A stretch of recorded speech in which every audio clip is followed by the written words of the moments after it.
नमस्कार दोस्तों, आपका मेरे यूट्यूब चैनल में स्वागत है। तो मेरा चैनल का नाम है लर्न विथ मी। गूगल में आप टाइप कर सकते हैं @शैलेंद्र पाठक 7218, तो भी आ जाएगा। मेरा लर्न विथ मी, मेरी तस्वीर आ जाएगी। तो पिछले वीडियो में हम लोगों ने पढ़ा प्रेजेंट इंडेफिनिट टेंस पढ़ा, प्रेजेंट कंटिन्यूअस टेंस पढ़ा, प्रेजेंट परफेक्ट टेंस पढ़ा। आज पढ़ते हैं present perfect continuous tense. Present perfect continuous tense. Present perfect continuous tense का वाक्य को पहचानेंगे कैसे, इसको समझते हैं। तो जिस हिंदी वाक्य के अंत में मुख्य क्रिया में ता आ रहा है, ती आ रही है, ते आ रहे हैं, ती आ रही हूं, ता आ रहा हूं, या फिर समय के साथ रहा है, रही है, रहे हैं, रहा हूं, रही हूं, या फिर संज्ञा अथवा विशेषण। संज्ञा यानी कि नाउन, अंग्रेजी में लिख दिया है ब्रैकेट में, अथवा विशेषण यानी कि एडजेक्टिव के साथ रहा है, रही है, रहा हूं, रही हूं, रहे हूं इत्यादि लगा रहे, उसे प्रेजेंट परफेक्ट कंटिन्यूअस टेंस का वाक्य कहते हैं। इसमें थोड़ा ध्यान देना है। खाली केवल क्रिया रहेगी तो उसमें ता आ रहा है, ती आ रही रहेगा, ता आ रहा है, ती आ रही है, ऐसे है। अगर उसमें टाइम लग गया तो केवल रहा है, रही है लगेगा। देखिए समय के साथ अगर समय लगा हुआ है उसमें तो केवल रहा है, रही है, उसमें ता आ रहा है, ती आ रही की जरूरत नहीं पड़ेगी। फिर नाउन या एडजेक्टिव, नाउन भी लगा हुआ है, ऑब्जेक्टिव के साथ है, तो उसमें भी रहा है, रही है, रहा हूं, रही हूं लगा रहता है। तो सारे subject present perfect continuous tense के सारे वाक्य प्रेजेंट परफेक्ट कंटिन्यूअस टेंस के कहलाते हैं। यानी कि जो काम पहले से भी हो रहा है और अभी भी हो रहा है, वो काम भी पहले भी हो रहा था, अभी भी हो रहा है, यानी काम अभी चालू है, काम अभी जारी है, तो उसको प्रेजेंट परफेक्ट कंटिन्यूअस टेंस का वाक्य कहते हैं। पहचानने का नियम है, इसको ध्यान से समझ लीजिएगा पढ़ के। जैसे देखिए कुछ एग्जाम्पल दिया है कि वह पढ़ता रहा है, और पढ़ना से पढ़ता बना तो पढ़ता रहा है। तुम खेलते रहे हो। फिर यहाँ देखिए सूर्य चमकता रहा है, चमकना से चमकता रहा है बन गया। वे लोग नाचते रहे हैं, नाचना से नाचते रहे हैं। फिर यहाँ देखिए अब यहाँ पर ता रहे हैं, समाप्त नहीं समाप्त हो गया। मैं 4 बजे से पढ़ रहा हूँ, यहाँ पर टाइम लग गया कि 4 बजे से, 4 बजे से पढ़ रहा हूँ। कितना बजे से भाई, तो 4 बजे से पढ़ रहा हूँ। केवल रहा हूँ लगा हूँ, लेकिन टाइम लगा हुआ है कि 4 बजे से पढ़ रहा हूँ। वह 2 दिनों से स्कूल जा रहा है, केवल रहा है लगा हुआ है, ता जा रहा है, आ रहा है नहीं लगा हुआ है, लेकिन जा रहा है, लेकिन टाइम लगा हुआ है कि भाई 2 दिनों से स्कूल जा रहा है, 2 दिनों से। तुम सुबह से टहल रहे हो, यहाँ भी रहे हो, टाइम लगा हुआ है, सुबह से टहल रहे हो। वह 1999 से नाच रही है, यहाँ भी टाइम लगा हुआ है कि भाई कौन किस वर्ष से नाच रही है, तो 1999 से नाच रही है। हाँ, जैसे हुआ मैं ईमानदार रहा हूँ, इससे हुआ कि मतलब मैंने पहले भी ईमानदार था, अभी ईमानदार हूँ, यानी कि वो कंटिन्यूअस चला रहा है ईमानदारी वाला काम। तो ये प्रेजेंट परफेक्ट कंटिन्यूअस टेंस का वाक्य हुआ। वो अब बेईमान रहा है, मतलब पहले भी बेईमान था, अभी बेईमाने हो, तो वो कंटिन्यूअस वो चला रहा है, इसलिए इसको भी प्रेजेंट परफेक्ट कंटिन्यूअस टेंस बनाते हैं। तुम स्वस्थ रहे हो, स्वस्थ पहले भी थे, अभी भी हो, इस सेंटेंस से ऐसा लग रहा है। वे लोग धनी रहे हैं, पहले भी धनी थे, अभी भी धनी है। हम लोग गरीब रहे हैं, मतलब पहले भी गरीब थे, अभी भी गरीबी है, मतलब एक कंटिन्यूअस चल रहा है गरीबी का चक्कर। तो जो काम लगातार चल रहा है, पहले से ही चला आ रहा है, अभी भी जारी है, वैसे वाक्यों को प्रेजेंट परफेक्ट कंटिन्यूअस टेंस का वाक्य कहते हैं। अब इस वाक्य को अंग्रेजी अनुवाद कैसे बनाएंगे, तो देखिए यहाँ अंग्रेजी अनुवाद बनाने का नियम लिखा है। सबसे पहले क्या करेंगे, सब्जेक्ट बनाएंगे, सब्जेक्ट कर्ता। उसके बाद आवश्यकता अनुसार हैज या हैव लगाएंगे। हैज है इसलिए आवश्यकता अनुसार इसलिए लिखा है कि कहीं हैज लगेगा, कहीं हैव लगेगा, वो सब्जेक्ट के ऊपर निर्भर करेगा। थर्ड पर्सन का सिंगुलर नंबर सब्जेक्ट होता है तो हैज लगता है, बाकी सबके साथ हैव लगता है। उसके बाद BEEN बिन का प्रयोग होगा, BEEN। उसके बाद V4 यानी कि वर्ब का चौथा रूप। वर्ब का चौथा रूप में क्या होता है, जब वर्ब में ING लगाते हैं तो वर्ब का चौथा रूप होता है। जैसे गो में गोइंग, गो में ING लगा दिया तो गोइंग हो गया। प्ले में ING लगा दिया तो प्लेइंग हो गया। डांस में DANCING डांसिंग, वो B4 हो गया। रनिंग B4 हो गया। तो उस तरह वर्ब का चौथा रूप लगाते हैं। उसके बाद ऑब्जेक्ट, उसके बाद यहाँ देखिए, उसके बाद क्या करेंगे, ऑब्जेक्ट लगाएंगे यानी कि कर्म। उसके बाद उसमें आवश्यकता अनुसार फॉर या सिंस का प्रयोग होगा।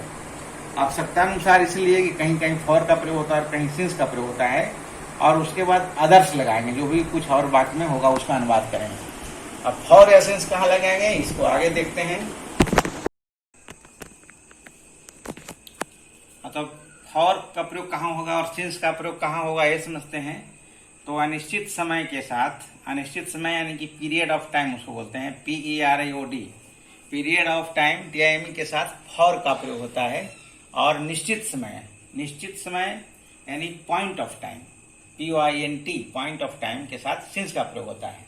जैसे देखिए यहाँ जिसे मैंने लिखा है एक अनिश्चित समय हो गया PERIOD, यहाँ पर स्पेलिंग छूट गया है, sorry, PERIOD, period of time अनिश्चित समय।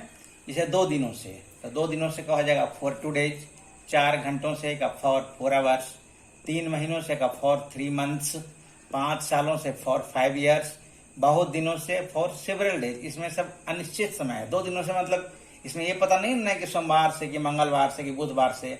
4 घंटों से मतलब ये तो पता नहीं है कि 4 बजे से कि 2 बजे से कि 3 बजे से। 3 महीनों से मतलब ये नहीं पता है कि जनवरी से या फरवरी से या मार्च से। 5 सालों से मतलब ये नहीं है कि 2024 से कि 2023 से कि 2020 से। बहुत दिनों से कोई दिन का मतलब नहीं पता, इसलिए सब में अनिश्चित समय इसको मानते हैं, पीरियड ऑफ टाइम मानते हैं, इसलिए इसको फॉर का प्रयोग करते हैं इसके पहले। और निश्चित समय यानी कि point of time, POINT, point of time. जैसे मंगलवार से है तो निश्चित समय हो गया कि हाँ भाई मंगलवार है, तो सिंस मंडे लिखा गया, सॉरी यहाँ ट्यूसडे होगा, मंगलवार से सिंस ट्यूसडे। और ट्यूसडे का स्पेलिंग TUESDAY, सिंस ट्यूसडे। 10 बजे से तो सिंस 10 o'clock, 1990 से तो सिंस 1990, ठीक है। सुबह से को भी निश्चित समय में ही माना जाता है, पॉइंट ऑफ टाइम माना जाता है। सुबह से सिंस मॉर्निंग, और शाम से को भी सिंस इवनिंग। बचपन से, बुढ़ापा से, जवानी से, इसको में भी निश्चित समय को भी माना जाता है, तो सिंस चाइल्डहुड। तो जैसे कुछ एग्जाम्पल देखिए इधर मैं बनाया हूँ। जैसे देखिए वह खेलता रहा है, ता रहा है, तो ये प्रेजेंट परफेक्ट कंटिन्यूअस टेंस का वाक्य है। तो पहले सब्जेक्ट बनाया ही, उसके बाद ही के साथ हैज लगेगा। आप लोगों को पता ही है कि 3rd पर्सन का सिंगुलर नंबर सब्जेक्ट रहता है तो हैज का प्रयोग होता है। तो ही हैज हुआ, फिर बीन हो गया, इसमें बीन लगता है BWN, फिर प्लेइंग, प्ले का चौथा रूप हो गया प्लेइंग। वह पढ़ता रहा है, ही हैज बीन रीडिंग। तुम खेलते रहे हो, यू के साथ हैव लगा, चूंकि वो सेकंड पर्सन है हैव। अब बीन तो सब में लगेगा ही, प्रेजेंट परफेक्ट कंटिन्यूअस टेंस रहेगा, उसमें बीन लगेगा। फिर बिफोर प्ले का प्लेइंग। सूर्य चमकता रहा है, the sun has been shining, ठीक है। वे लोग नाचते रहे हैं, दे हैव बीन डांसिंग। इसमें एक नियम है, जैसे देखिए साइन का जो स्पेलिंग होता है, यहाँ से समझा देता हूँ। यहाँ जैसे देखिए, ये पहले भी मैं एक बार बताया था, फिर बता देता हूँ। जैसे साइन लिखते हैं हम लोग तो SHINE से लिखते हैं, साइन, ये साइन का स्पेलिंग हो गया। लेकिन अगर साइनिंग लिखेंगे तो SHINING कर देंगे, यहाँ पर ई हट जाता है। यानी कि जिस क्रिया के अंत में ई हो और उसमें अगर ING लगाना हो तो ई को हटा दिया जाता है, SHINING यहाँ पर केवल हो जाता है।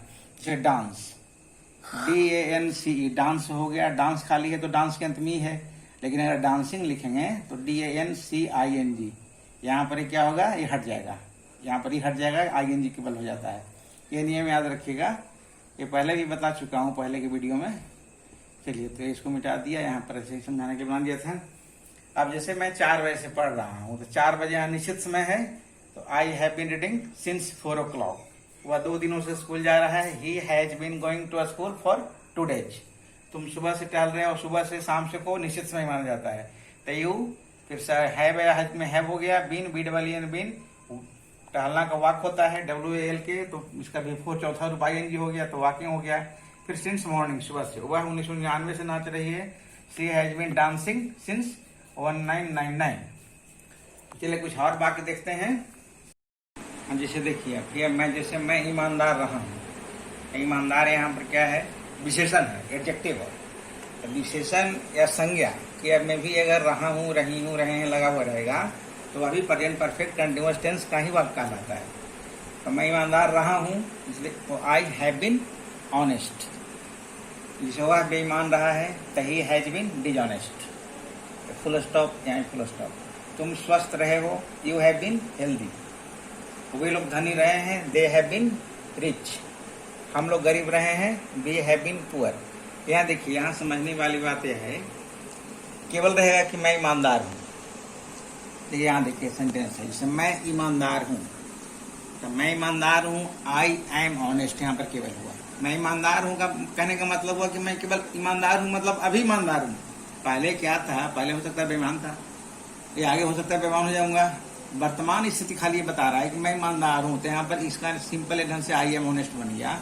लेकिन यहाँ मैं कह रहा हूँ कि मैं ईमानदार रहा हूँ, ये रहा हूँ जो लग गया, तो इससे हो गया कि ये प्रेजेंट परफेक्ट कंटिन्यूअस का हो गया, क्योंकि मैं पहले भी ईमानदार था, आज भी ईमानदार हूँ, ईमानदार रहा हूँ, ये कंटिन्यूअस चला आ रहा है, ईमानदारी चली आ रही है, इसीलिए यहाँ पर हैव बीन का प्रयोग हो गया प्रेजेंट परफेक्ट कंटिन्यूअस टेंस के नियम के अनुसार। उसी ढंग से जैसे वह बेईमान है, तो देखिए सिंपल ढंग से बना, सिंपल ढंग से ही इज डिसऑनेस्ट, लेकिन वह बेईमान रहा है, तो वह बेईमान रहा है, इसका मतलब हुआ कि वह आज भी बेईमान है, पहले भी बेईमान ही था, तो कंटिन्यूअस चला आ रहा है, उसकी बेईमानी चली आ रही है, तो ही हैज बीन डिसऑनेस्ट।